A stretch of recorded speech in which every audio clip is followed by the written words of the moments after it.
Hello, my dear friends, and welcome on that amazing channel. Please subscribe that channel, like, share, and comment. So I will make more and more videos for you. So do not forget to subscribe that channel and watch complete video.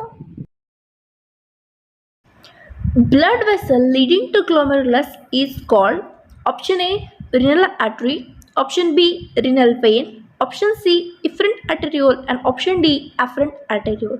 Please comment your answer in the comment box and you will get the answer in that lecture.